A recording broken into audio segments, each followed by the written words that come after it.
इस बार रक्षाबंधन 11 तारीख को मनाएँ या 12 तारीख को मनाएँ, इस बात की कन्फ्यूजन हर जगह पर हो रही है। कोई भद्रा का विचार कर रहा है और कोई उदया तिथि का विचार कर रहा है। तो सही मायनों में रक्षाबंधन कब और कैसे मनाया जाए, इस बारे में इस वीडियो में चर्चा ज़रूर करेंगे। उदया तिथि क्या है या भद्रा क्या चीज़ है, इस विषय में भी चर्चा ज़रूर करेंगे। अंत तक वीडियो को ज़रूर देखें क्योंकि बहुत सारी नई इन्फॉर्मेशन आपको आज मिलेगी और इस वीडियो को शेयर भी ज़रूर करें जिससे बहुत से लोगों को जिनको कन्फ्यूजन हो, वो भी इस बात को समझ सकें। नमस्कार, जय श्री राम, सुस्वागत, बहुत अभिनंदन आप सभी का। मैं हूं आपके साथ एस्ट्रोलॉजर अपर्णा शर्मा। आज इस विषय में बात करना बेहद जरूरी था कि रक्षाबंधन आखिर हमें कब मनाना है, 11 अगस्त या 12 अगस्त। दो मत चल रहे हैं। जो ऐसे विद्वान लोग जो कि उदया तिथि को मानते हैं, यानी कि जिस समय में सूर्य उदय हुआ है उस समय में कौन सी तिथि है, उसी तिथि को पूरे दिन भर मानकर कोई भी शुभ कार्य, मांगलिक कार्य या कोई भी तीज त्योहार मनाया जाता है। दूसरा मत यह है कि कोई भी खास तौर से दो ऐसे त्योहार हैं जो होलिका और रक्षाबंधन, इन दो त्योहारों में भद्रा का विचार करना बेहद जरूरी होता है, जिस वजह से कंफ्यूजन क्रिएट भी हुई है। अब ये भद्रा क्या चीज है, इसके बारे में जरूर विचार करेंगे। लेकिन अगर हम ये देखें कि ये दो मत हैं जिसमें कि एक दिन हमें भद्रा मिल रही है जिस वजह से कहा जा रहा है कि रक्षाबंधन नहीं हो सकती। दूसरे दिन अगर हम बात करें जो कि उदया तिथि की है, यानी कि सूर्योदय के समय में पूर्णिमा है 12 तारीख को, लेकिन वो केवल 7:15 तक है। तो ऐसे में हम क्या करें, कब रक्षाबंधन को मनाएं? दो मत हमेशा होते हैं। कई बार जब तिथियों का घटना बढ़ना हो जाता है तो ये ऐसी कंफ्यूजन क्रिएट हो जाती हैं।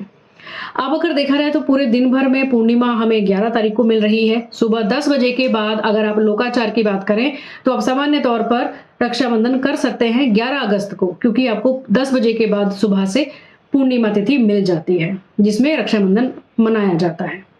लेकिन अब दूसरी जो कंफ्यूजन है यहाँ है भद्रा की, क्योंकि भद्रा, जैसे आपको मैंने बताया कि दो त्योहार हैं जिसमें भद्रा को देखना जरूरी हो जाता है, होलिका और रक्षाबंधन।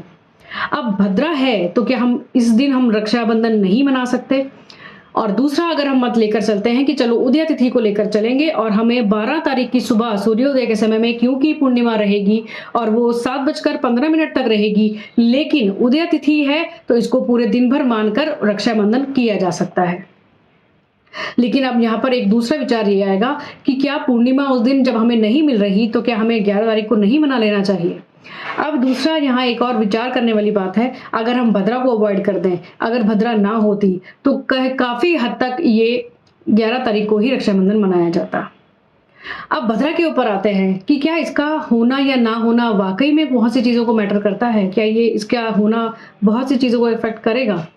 भद्रा ऐसी एक तिथि की तरह से विचार करने की एक चीज है जिसमें कोई भी शुभ काम हमें करना हो, कोई मंगल कार्य करना हो, कोई पूजा पाठ करना हो, कोई त्योहार करना हो, तो हमें भद्रा का विचार किया जाता है। भद्रा एक्चुअली 3 तरह की होती है। स्वर्ग में इसका वास होता है, दूसरा पृथ्वी पर होता है और तीसरा पाताल में इसका वास होता है। स्वर्ग में और पाताल में यदि वास है भद्रा का तो ये आपके लिए शुभ होती है, धन का लाभ करने वाली होती है। यदि पृथ्वी पर वास हो तो ये सर्व कार्य नाशिनी कही जाती है। कोई भी शुभ कार्य हो, हवन इत्यादि हो या कोई त्योहार की बात करें, खास तौर से होलिका और राखी, रक्षाबंधन, इसमें भद्रा का विचार होना बहुत जरूरी है। लेकिन अगर भद्रा इस दिन है भी 11 तारीख को, लेकिन वो पाताल वासिनी है, जो कि धन के लिए लाभकारक है, कहीं ना कहीं आपके लिए शुभ है।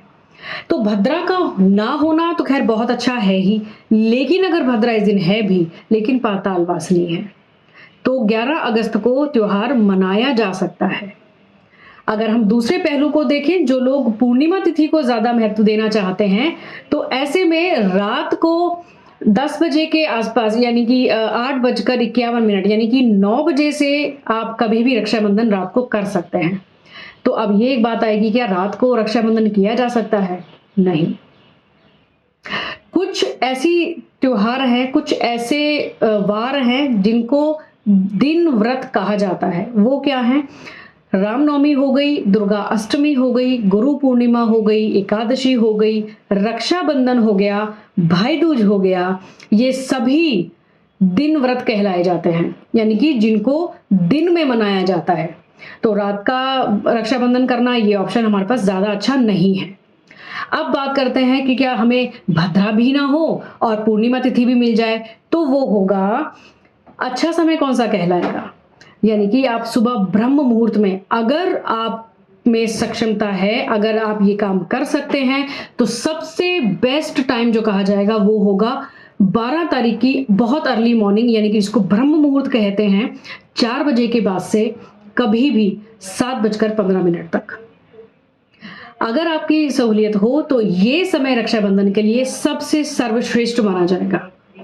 और यदि आप भद्रा की और तिथि की अगर हमने जो बात कर ली है, उस हिसाब से आप 11 तारीख को भी रक्षाबंधन बना सकते हैं, क्योंकि भद्रा बेशक से है लेकिन आपके लिए शुभ है, इसलिए 11 तारीख को भी श्रेष्ठकर रहेगा यदि आप रक्षाबंधन का त्योहार बनाते हैं।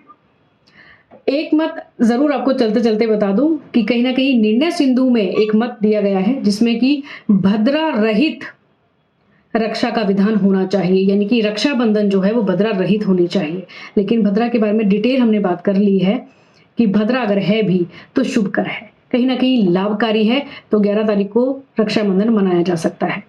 यदि आप फिर भी दूसरे मत को लेकर चलना चाहते हैं कि पूर्णिमा तिथि का होना जरूरी होगा, तो सुबह सुबह अर्ली मॉर्निंग आप नहा धोकर स्वच्छ वस्त्र पहने और पूजा पाठ कर अपने भाई के साथ रक्षाबंधन का त्योहार मनाएं। आज के लिए आज्ञा दीजिए। नमस्कार। जय श्री राम।